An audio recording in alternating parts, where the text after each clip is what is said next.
During a recent Jujutsu Kaisen event, Akatami dropped a bombshell that left fans processing emotions for hours.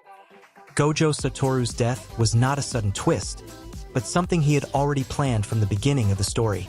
For some time, Akatami had been saying that among the four main protagonists, Yuji, Megumi, Nobara, and Gojo, only one was going to survive or only one was going to die.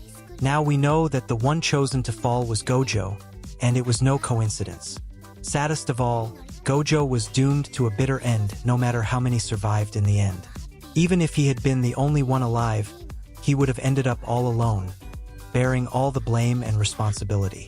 At least, according to Akatami, by dying he could be reunited with the people he loved, even if that meant leaving the problem to the new generation of sorcerers. But that wasn't the only thing he clarified. He also explained how exactly Gojo died, something that had left many confused because Chapter 235 ends with Gojo winning and, out of nowhere, Chapter 236 opens with him in the afterlife. Akatami said that, basically, Gojo got confident after casting his Imaginaria Purpura and believed that Sukuna had nothing more to do, especially since Maharaga had fallen. The problem is that Gojo let his guard down for a second, and that was all it took for Sukuna to launch the famous Universal Cut, that attack that, with a half-doubtful logic, can go through infinity. And of course, it didn't take long for fans to explode. Many believe that Gojo's death was totally avoidable and that if he hadn't relaxed, he would have defeated Sukuna with no problem. I mean, how does the strongest sorcerer make such a mistake right at the most important moment? Sounds strange. But there are also those who say that, had Gojo won, the story would not have had that level of tension that made the battle against Sukuna so epic. Also, thanks to his death, Yuji was able to shine as a protagonist and end up facing the King of Curses.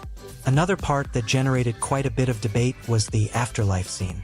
Gojo appears in an airport, yes, an airport, talking to his deceased friends, as if it were an emotional closure to his story.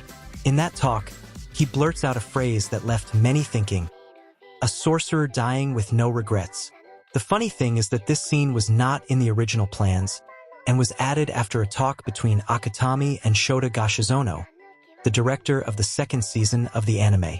The idea was to close Gojo's arc with a more emotional moment, although some fans feel that it only served to make up for how unnecessary his death was. With the manga finished, Gojo's death remains one of the most discussed topics by the community. Some are still hurt, others try to justify it, but what is clear is that Gojo left a huge void in the story. And even if Akatami says it had to be that way, there are many who still believe it was a bad script.